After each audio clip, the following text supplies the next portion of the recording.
bastante movidas porque el Ministerio Público pues es el que abre investigaciones que son largas hasta que acusa, y tenemos mucha gente importante, muchos casos emblemáticos de los miles de casos que hay, de los que no tenemos que estar enterados, pero muchos emblemáticos porque involucran altas autoridades. Pero no solo vamos a hablar de eso, en realidad nos acompaña el fiscal que coordina todas las fiscalías de lucha contra el crimen organizado, que es algo que tiene que ver con la preocupación central de los peruanos, que es la lucha contra la inseguridad, porque el crimen organizado es el que está asolando pues a la población con estos delitos de marca mayor, ¿no? El sicariato, la extorsión, esto que algunos están tipificando como terrorismo urbano. Vamos a hablar de esto con nuestro invitado. Gracias por acompañarnos, doctor Jorge Chávez Cotrina. Muchas gracias por la invitación. Buenas noches. Primero quería aprovechar sus conocimientos de los procedimientos para que nos explique esto. La Procuraduría General del Estado, la noticia que acabamos de dar, solicita que se abran diligencias preliminares contra un congresista. ¿Cuáles son los alcances de lo que puede hacer la Procuraduría General en relación al Ministerio Público? Lo único que puede hacer es presentar la noticia criminal ante el fiscal competente. El fiscal competente analiza la noticia criminal y procederá a abrir la investigación preliminar. ¿Y le da prioridad a lo que llegue de la Procuraduría? No, lo que hace la Procuraduría es simplemente dar la noticia criminal y el fiscal tiene que llevar actos de investigación. Claro, pero lo que le pregunto es si ante los requerimientos de la Procuraduría, el Ministerio Público tiene que darle prioridad a lo que llegue de la Procuraduría, o lo atiende como necesariamente, porque entra a la mesa de partes y conforme al orden de llegada se da la... Ahora, y por lo general la Procuraduría, cuando plantea algo, es algo que ya está siendo trabajado por el Ministerio Público, ¿no? Sí, esta es una información que se ha tenido y yo supongo que el fiscal del caso ya tiene alguna información y algunas evidencias y seguramente con la denuncia que ha presentado la Procuraduría va a aperturar. Bueno, es un círculo no vicioso, sino pues, de alguna manera virtuoso, porque me imagino que la Procuraduría ha tomado atención en esos casos gracias a lo que saca la prensa, lo ha trasladado al fiscal. Nutrida de trascendidos o filtraciones del Ministerio Público. Entonces, en realidad todo ha venido de la Fiscalía efectivamente y vuelve a la Fiscalía definitivamente a través de la Procuraduría. Pero está bien porque los procuradores también hagan algo y lo que pasa es que la Procuraduría coadyuga la investigación, así no establece su ley. Y al hacerlo público son autoridades del Estado. Que sí. Y nosotros nos llevamos muy bien, coordinamos muy bien con los procuradores. Porque somos del mismo equipo, tenemos el mismo fin. Qué bueno saber eso. Qué bueno saber eso.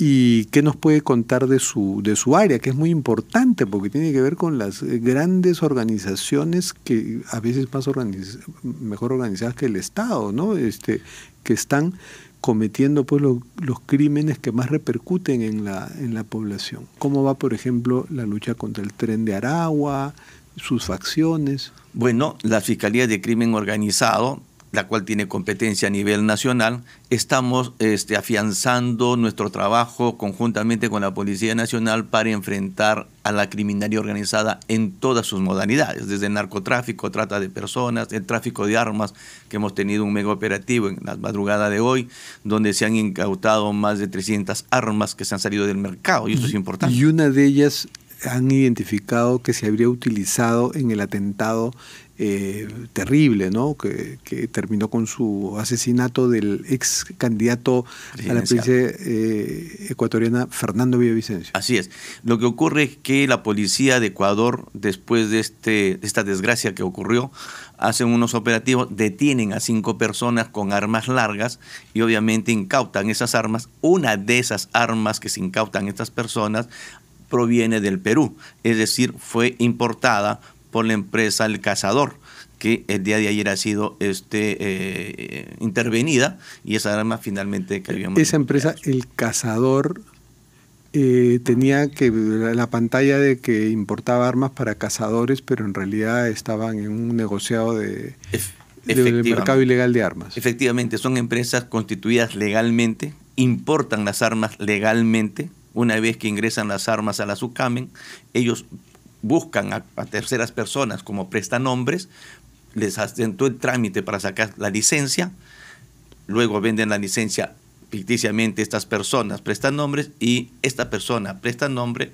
luego denuncia ante la comisaría que se le perdió o le robaron las armas. Hace como un par de meses conversamos esto con el señor Ronald Rejas, me parece, Sí. de la SUCAMEC, y ya debiera haber pues una ley que limite eso, pero no la vemos. Claro, no es el Ministerio Público no da leyes, pero podrían tener iniciativas Sí, legislativas ustedes respecto a eso. Existe un proyecto de ley en el Congreso de la República, esperemos que lo lleven al debate. ¿Ese proyecto de quién es? De la SUCAMEN, a través de la SUCAMEN. SUCAMEC ha presentado ¿Por un qué? proyecto de ley. Porque una persona con una sola licencia puede comprar infinidad de armas de caza o de deporte, y normalmente son armas letales.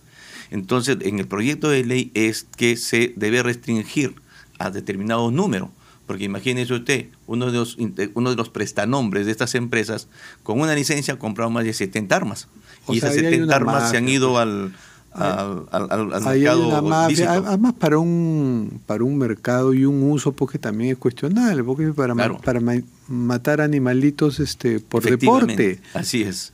Pero lo grave es que estas armas se están yendo a las organizaciones criminales, tanto en el Perú como en el extranjero. Y con la denuncia penal ya libran el tema. Dicen, ya se me perdió, entonces el arma ya queda libre para poder ser vendida en el ¿Y mercado usted sabe negro. en qué comisión del Congreso estará eso? No lo sé. Ya, pero bueno, sí hay que- hagamos un llamado hay al que la Congreso. reflexión para Si que- se demoran es que ya Sí. hay Nosotros estamos haciendo gato nuestro encerrado. trabajo y esperamos que el Congreso también haga el suyo. Sí, por supuesto. Y a propósito del Congreso, ¿qué le parecieron esos proyectos? En realidad uno solo, de un congresista, Segundo Montalvo de Perú Libre, porque hubo una que se quedó en propuesta, no la ha presentado y tengo entendido que no la va a presentar, del almirante Jorge Montoya, que iba en ese mismo sentido, pero quedó en una propuesta, en un esbozo. Hay solo un proyecto presentado que pide prácticamente una intervención del Ministerio Público, ¿no? Una reorganización, pero que pasaría por el cese inmediato de los fiscales supremos, incluyendo el fiscal de la Nación. Bueno, yo creo que es una norma definitivamente inconstitucional. El Ministerio Público es un ente autónomo, reconocido por la Constitución Política. El Ministerio Público tiene los instrumentos y las personas adecuadas para hacer su propia reforma. Y justamente eso es lo que está haciendo nuestro fiscal de la Nación.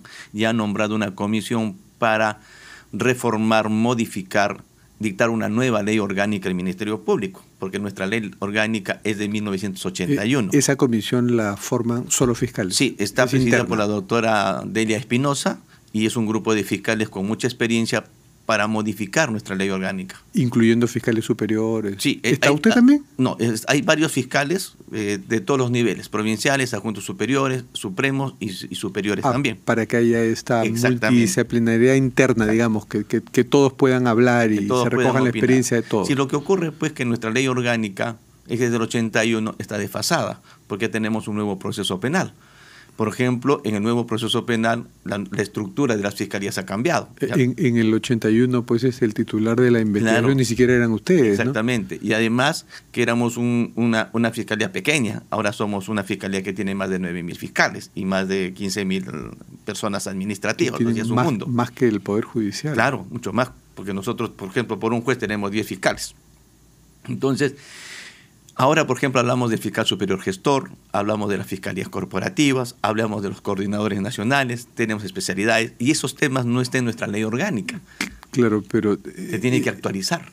En realidad, la Fiscalía, con tanta gente, como usted me dice, es microcéfala, ¿no? Porque tiene una Junta de Fiscales Supremos de... ¿Cuántos son ahora? Porque Eso como ya depende. uno está inhabilitado, Claro, normalmente son una 6. suspendida... Y ahora solamente quedan 3 fiscales, ¿no? Que a la justa se hacen quórum.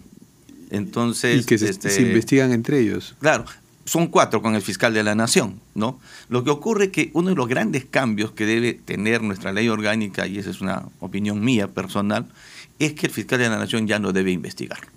El fiscal de la Nación debe dejar a que las denuncias constitucionales de enriquecimiento ilícito y contra los aforados sea a cargo de un fiscal supremo. O sea, ese departamento que depende del fiscal de la Nación debe convertirse en una fiscalía suprema y que sea el fiscal de la Nación el que asigna. El que firme la denuncia ante el Congreso, haga suyo lo que hace el fiscal supremo. Pero más o menos está pasando eso, ¿no? No, porque... No ha delegado, por ejemplo, en este caso, por ejemplo, a la doctora Delia Espinosa le ha delegado a las investigaciones a aforados, claro, ¿no? Pues nuestra ley orgánica debería regularizarlo para evitar conflictos. Pero sí es correcto, es legal que el fiscal de la Nación, Villena, haya delegado en la doctora del Espinosa la investigación. Sí, porque en ese caso específico el doctor Villena es testigo y como testigo no puede intervenir. Por eso que se ha inhibido. Ah, ya, por eso es. Ese es el argumento que he encontrado. Exactamente.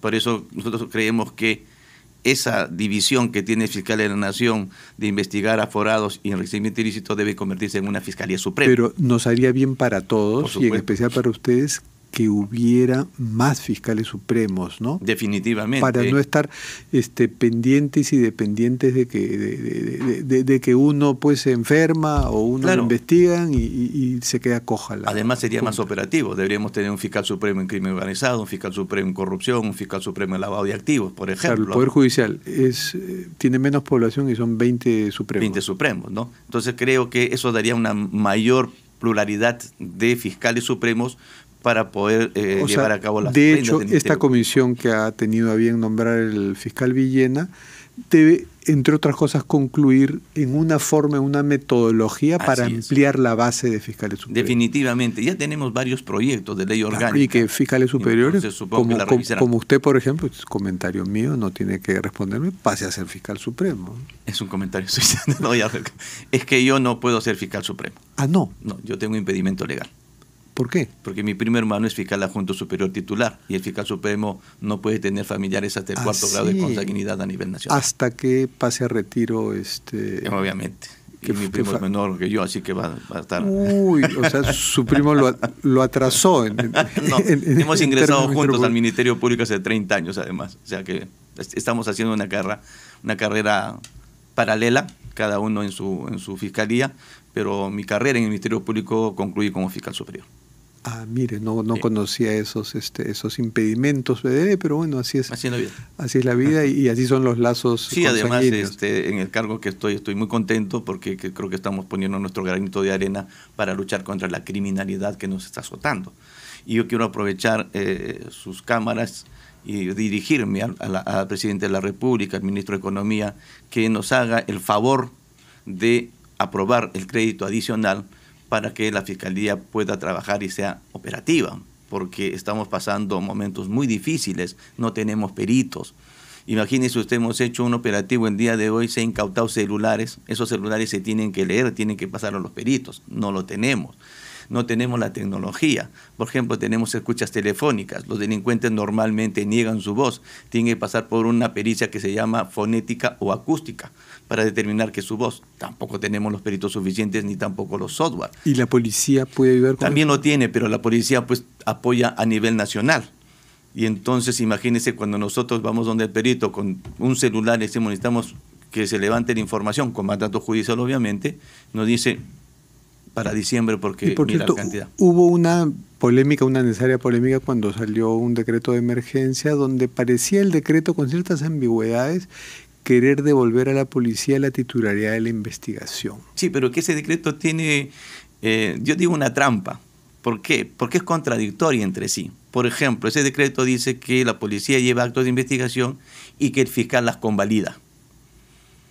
Pero en otro artículo dice el fiscal podrá convalidarlas. En una es obligatorio y en otra es facultativo. Entonces hay una contradicción en la misma norma. Entonces el fiscal pues no es notario para convalidar.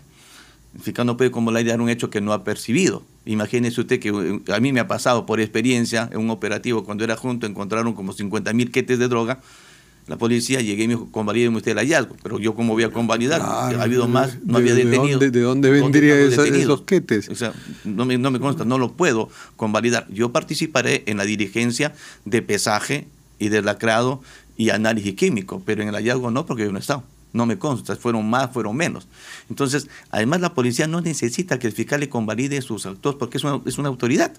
Eso sería disminuirlo, eso sería quitarle credibilidad a la policía. Pero la policía tampoco tiene que dirigir la investigación y quede claro que es la fiscalía. Efectivamente, el fiscal conduce por mandato constitucional la investigación desde su inicio. Y la policía, así lo establece la Constitución, es el apoyo del Ministerio Público en la investigación. Ahora, lo que sí he oído de policías que hemos entrevistado, ¿no? de autoridades de la policía, es que a veces piden más facilidad para investigar. Por ejemplo, ellos han capturado, ¿no? a gente de una banda, ellos tienen sus propias investigaciones y les cuesta, les es complicado a veces investigar o ir a interrogar al que está preso, ¿no? Alguien que les puede soltar información. Sí, lo que ocurre es que la norma establece que ahora ya no hay entrevistas. Antes se podía hacer. Antes usted, por ejemplo, la policía intervenía un sujeto, inmediatamente lo entrevistaba sin abogado y sin presencia de fiscal.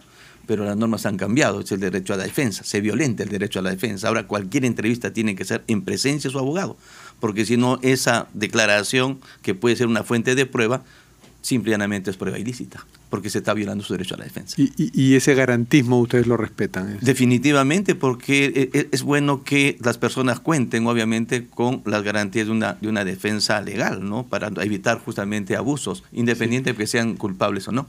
Y bueno, todos los fiscales y todos los peruanos hemos vivido el drama de ver lo que ha pasado con la ex fiscal de la Nación, Patricia Benavides, ¿no? ¿Qué ha sido Patricia Benavides para el Ministerio Público? Sé que es una pregunta difícil para usted, pero usted sabe, sabe salir bien parado de los interrogatorios de la prensa. Yo creo que la doctora Patricia Benavides, como coordinador, le digo, porque yo he sido coordinador durante el tiempo, siempre demostró un entusiasmo para que los fiscales podamos investigar. Nos dio el apoyo dentro de lo necesario. Nosotros nunca nos imaginamos como coordinadores los hechos que se están investigando. Ah, terrible. Sí. Pero ahora que los ven... Bueno, creo que para todos ha sido una decepción, ¿no? Definitivamente. Pero ¿creen que con el doctor Villena, que no le conocemos investigaciones y no nos ha dado hasta ahora sorpresas como las que nos ha dado Patricia Benavides, creen que él sabrá liderar la salida de esta crisis? Sí, yo creo que el señor fiscal de la Nación en este momento está tomando decisiones correctas, ha formado la comisión para actualizar nuestra ley orgánica, por ejemplo, y definitivamente a nivel administrativo también está tomando las medidas. ¿Tiene un plazo esa comisión para que...? Le han dado 90 días. 90 días. Y ahí inmediatamente al Congreso. Efectivamente. Para que se haga un debate. Que el Congreso lo debata pronto, porque sin una ley orgánica el Ministerio Público no se va a poder reestructurar, definitivamente. La ley orgánica es, claro, la norma que... Y el Congreso entrará a tallar en ese momento, pero no con estos proyectos de cesen todos los fiscales supremos cuando además están investigando congresistas. Efectivamente, además hay que tener en cuenta que ni el doctor Villena ni la doctora Edith Espinosa han cometido ninguna irregularidad para que la saquen. ¿Y en alguna de las mafias que usted investiga ha encontrado algún congresista? No, yo no investigo estos temas, o sea... No, ya sé que no, por eso le digo, de repente puede estar asociado a alguna de las... no hemos encontrado alguna de las grandes mafias que usted investiga. Nosotros investigamos temas de tráfico de drogas, tráfico de terrenos, tráfico de armas, y en esos temas no hemos encontrado ningún congresista. Bueno, muchas gracias. No, gracias a usted. Fiscal Chávez Cotiña, terminamos con nuestras cartas sobre la mesa. Uy.